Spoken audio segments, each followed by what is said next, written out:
We've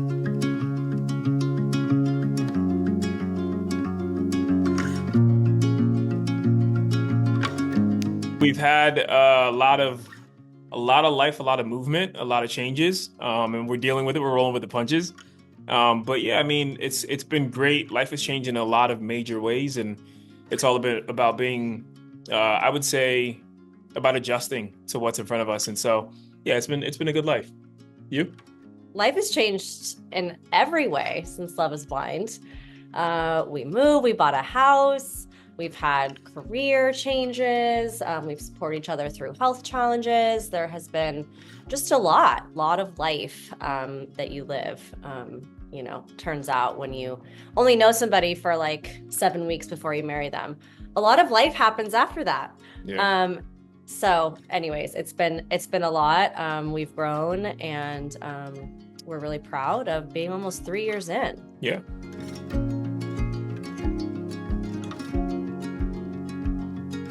I think we're coming up on our 3-year anniversary. That's gonna be a major one. But we bought a house together, which is a pretty significant one.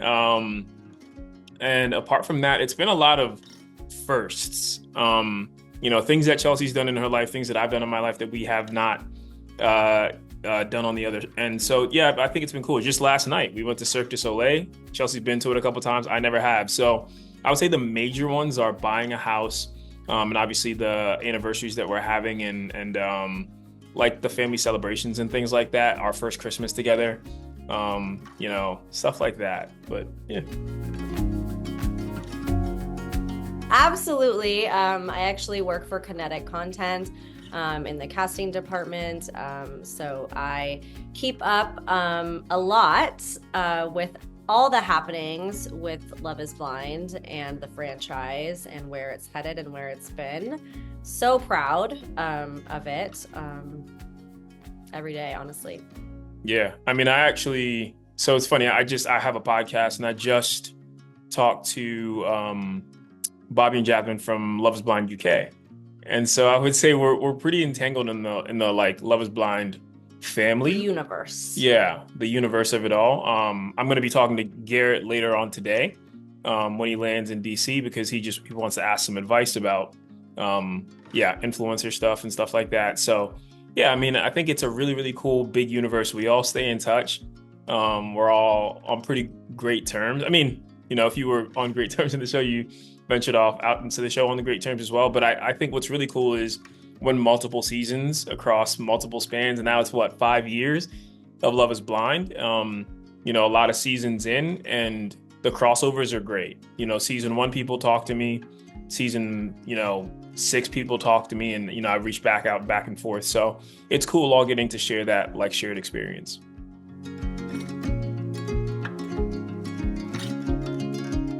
Maybe in the beginning, our lives aren't quite as, busy and, different as married couples. So yes, we still hang out, obviously, with Brett and Tiffany and Bliss and Zach. But everybody, it's interesting, right? Like, we all get married and get engaged and meet in the same way. And then our lives, we get out in the real world and we're in our real marriages, and our lives are different and our paces are different, and our goals are different as couples. And so that's normal, and that's life, and it takes us all to our own individual destinations, but we're all still very, very much friends and there for each other. Yeah. For me, it was like, so Love is Blind was my favorite dating show. And it's really funny. Like, I actually never used to watch reality TV. I was actually like very anti-reality because I wasn't sure that I really believed in the concepts of it. And I think until you understand a lot of things, you stay away from it, But then I saw, COVID times came around, Love is Blind got introduced. I saw the preview and I was like, wow, this looks really good. And we're all stuck inside the house. So I was like, I'll check it out. So Love is Blind was literally my first reality TV show I ever watched. And I watched it. I still remember till today, I was very drawn to Mark Cuevas. I think that's his last name. From season 1. Oh my gosh, I forgot about it. Yeah. So, I mean, like, I feel like I don't know, I identified with him a lot in the way that he thought about life.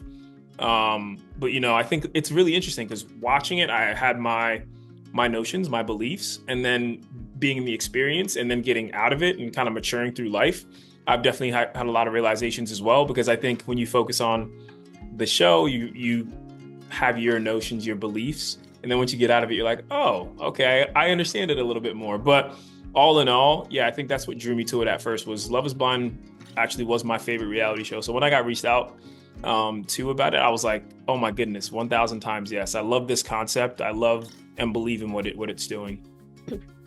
What's really funny about this answer for me is that it's very different from his. I actually never watched Love Is Blind.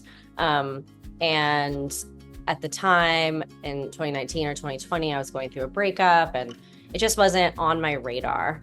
I never returned to it after that. I was in school and I was focusing on my education and my life was really busy. And they had reached out to my best friend. She happened to be in a relationship. They asked if she had any single friends. I was literally one of 3 women that she had mentioned. So kind of a sweet, special story for me to have like that, you know, that friend aspect. And yeah, I was kind of, honestly, I was a little hesitant. This is not like TV and reality TV. It's not a space that I ever saw myself in or felt like that I would succeed in or excel in by any means. So, you know, kind of a special thing, you know, that way. But obviously she called me one day after work and was like, if you don't apply, like you're going to regret it for the rest of your life. And, you know, thankfully I listened to her. A little less tequila occasionally, but no, okay. I had a great time with the experience. You know, I think everything happens, every aspect of it happens for a reason. You know what I'm saying? And so, yeah, no, we enjoyed ourselves, and that's what matters. We got to have our hurrahs, and then, you know, really get the depth of what we really came for. So. And, you know, we talk about this all the time. The experiment doesn't end when you get married. Yeah, definitely doesn't. It's still going on. It's still going on, right? People think that like, oh, you know, just the end of the show. Like, no, there really are significant phases of the experiment, and it still is an experiment to learn about each other and continue to fall in love with each other and, you know, be married. And what does that look like? And what does that mean for you as a couple as you go through, you know, the ups and downs of life? Yeah, I agree with that. I think a lot of people believe, especially from the external side, they believe the experiment is just what they see on TV. But, you know, every day we're going through the experiment. You know, obviously now the experiment is our lives. So it's just, you know, it's just living. But ultimately, like, we're going through the passages, we're going through the ups and the downs that you go through when you go through an experience like this. So we're learning every single day. So if you ask me what I would do differently, you know, maybe every single day I have an opportunity to remedy that. So that's the cool thing about it. For me, I want to up level in my career. I think Chelsea's gotten back into her career as well, which is really super cool. I think we've been supporting each other a lot in that sense. We're trying to get an idea, or like maybe not an idea, but we're trying to be really supportive of each other in every aspect of each other's lives. As we, I don't know, think about what the next step in our journey is. You know, we don't necessarily know what the exact next step is. I think the goal is to eventually, you know, build a bigger family, right? And so, you know, we don't know if 2025 is the year. We don't know if 2026, but the goal is like, we are trying to learn from each other, you know, uplift each other and grow with each other as much as we possibly can, until we get to that point where we believe we will be able to support not just each other, but maybe another life. Yeah. And also we have a ton of home renovations to do. Yeah. So that's on my radar for 2025, and some travel. We're doing 2024. We bought a house, a little bit less travel this past year, which makes sense. But 2025, more travel. We're going to the Bahamas for the first time. I'm super excited. I've never been to that part of We're going to Hawaii the world. In like 2 weeks. Yeah, we got lots of great trips planned. We may have Japan in there. Possibly. So some exciting travel plans, lots of home renovations, and hopefully some good family time mixed in there too. Yeah. We've been talking about this. We talk about this all the time. We talk about what reality show each person would be really good at. Especially the popular ones that are out right now. Yeah. I'm very glad that I got married my first time through a dating show, because if I didn't get married, I would never do a dating My show again. first time. Well, Kwame. you know what I mean. I'm very glad that I got married going through Love Is Blind, because I could not do a dating show again. That was very, very tough process, very emotionally difficult. But great things come at high prices, right? And so when we think about the next, if there was anything, we always talk about. So I would love to do Traders, if it was if I was cast for that or something like that. I absolutely love that show. I love strategy stuff. I'm a big strategy game nerd. So yeah, I really would love that. Or Dancing with the Stars. I really love to dance, and I've always thought it'd be really cool. So I think shows like that, things that are light. Well, Traders are not light, but I would say, yeah, my number one choice would be Dancing with the Stars, because it's just fun. We go out there, we have a good time. But next would be Traders. What about the Real Housewives of Love Is Blind?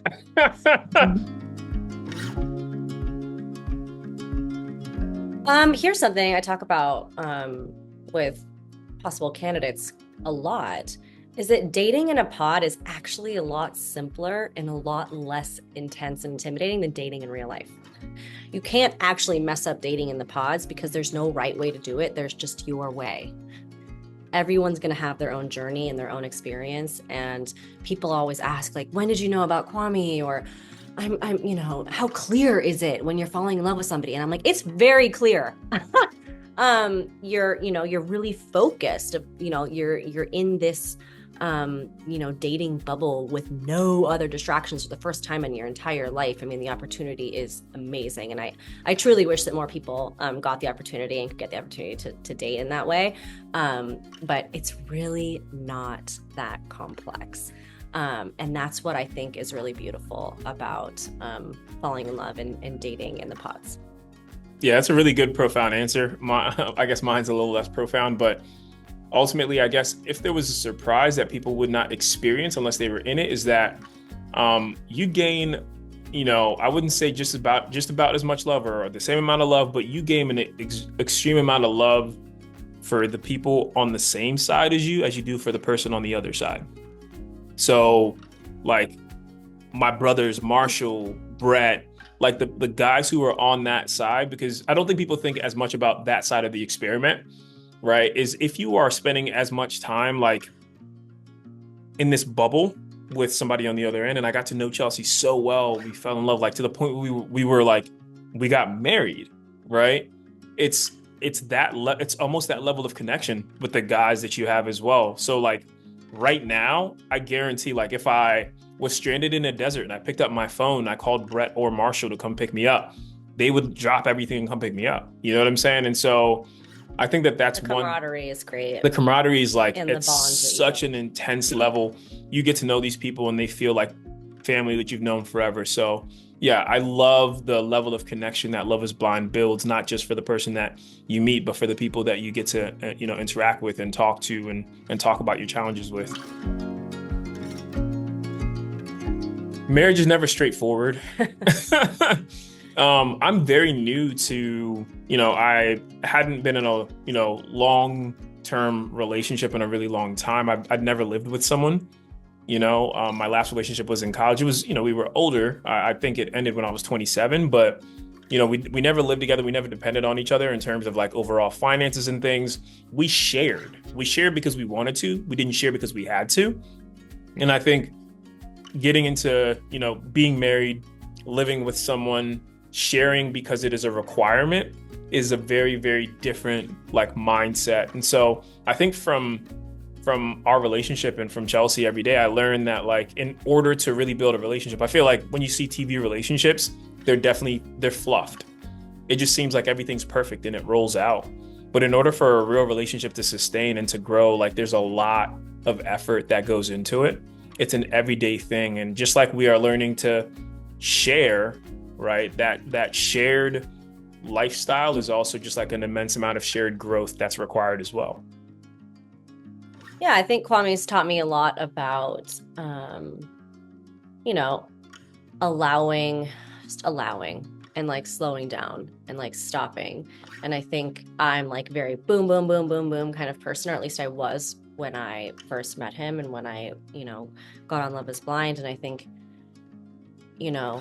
being able to like allow him to come to me and not, pulling it like too hard, and just being here and being open and allowing him to feel ready for certain things has really changed my life. And it just really like allows the ease and I don't know, just a lot of like natural things in our life to come to us and in our marriage. It's really funny because like we have kind of two methodologies of thinking about action. My life is very much kind of more laissez-faire. I literally have a tattoo that reads in Portuguese, "Let life happen naturally."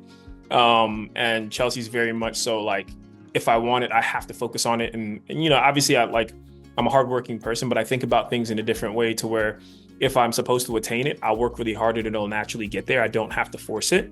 And so it's really interesting. We've had these two very polarizing energies. And I think we're learning to meet in the middle, where I think for both of us as individuals, it's a very healthy space to be in. Yeah. Because if we stay on our polar opposite ends as human beings, it's really hard to thrive. It's really hard to understand, because you can't be full go all the time. You can't be full stop all the time. You just got to find a nice middle and just jog. That's how you run the race. I think people say communication's a good one. And I think sometimes we talk to each other about communication as a basis. Communication is great. Like, you can talk. I know two people who can, therapists, two therapists can be in a relationship or be married and get divorced, even though two therapists are great communicators. So it's not about communication, it's about effective communication.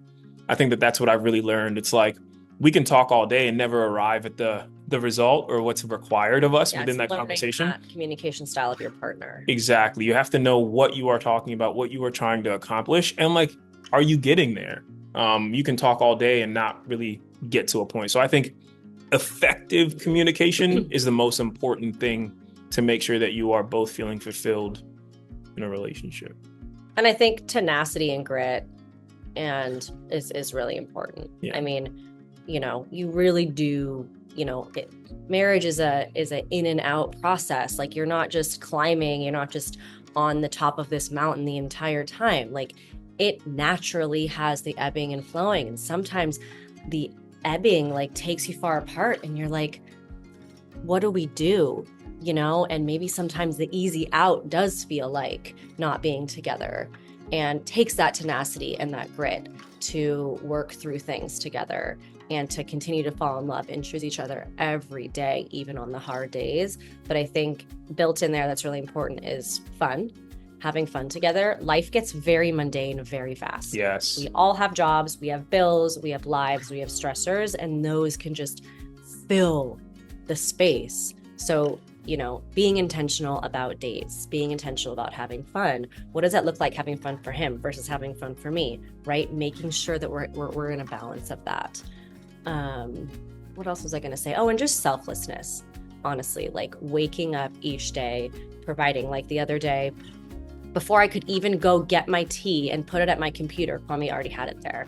Like, it really is thinking of like the three steps above where your partner is at, and providing those as much as you can each day, and giving grace for the days that, we both, fall less than adequate on those things.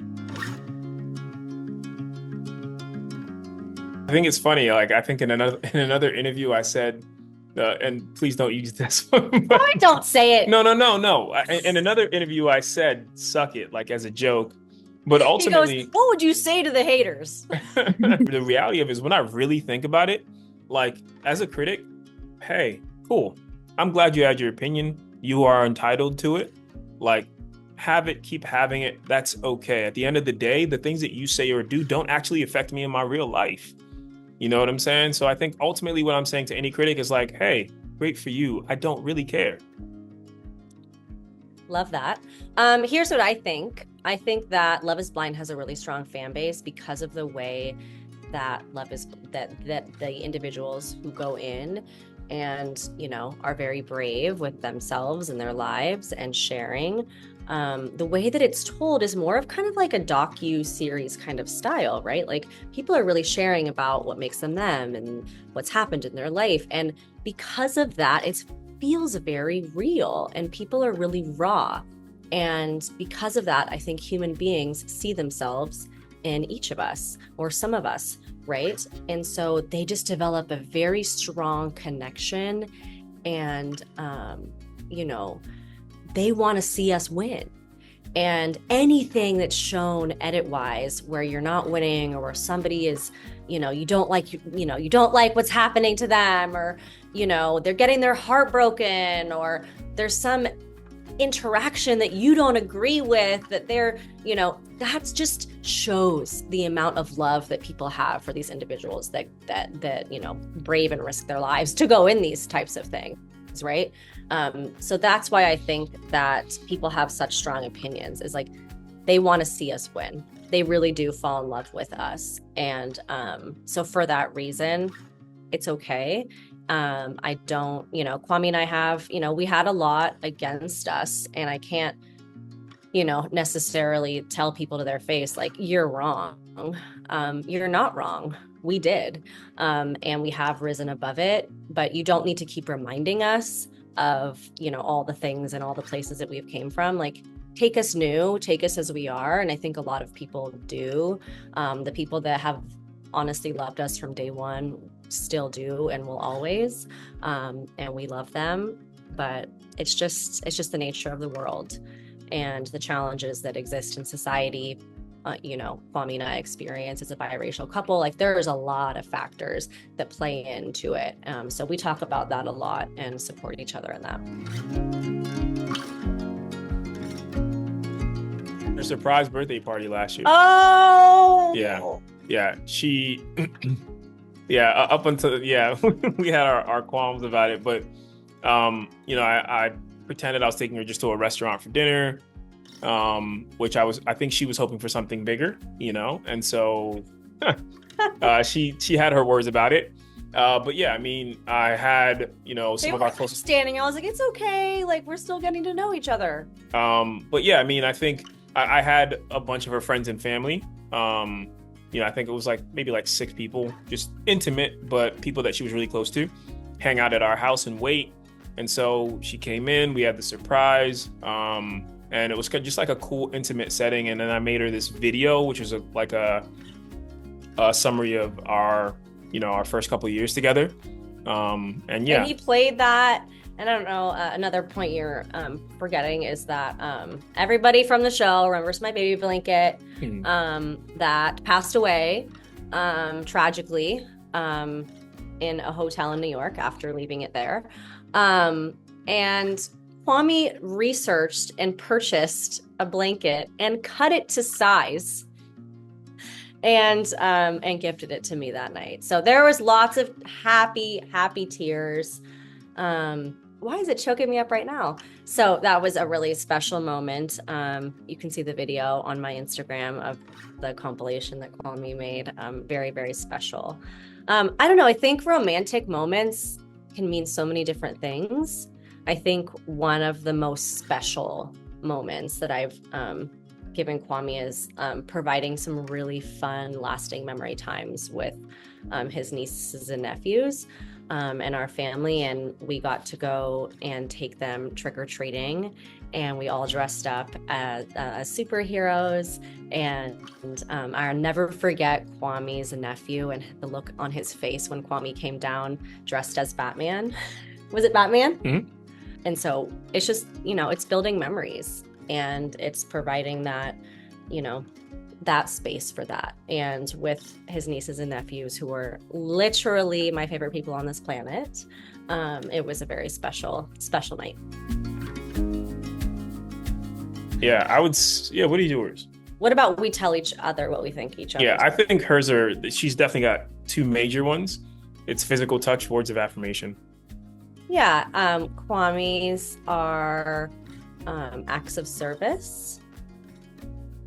And I think that might be it. Quality time. I think mine's also quality time. I don't know. I think Acts of service is he's a big definitely- acts of service guy. Yeah, like if you do something for me, I feel so happy, and you know, like that's literally it's my major thing. And then Chelsea just, yeah, I would say she loves words of affirmation, loves reassurance. So Yeah, and physical touch, you know, like that's really important to me as well. I think it's important to you too, but maybe to a little bit of a lesser degree. yeah.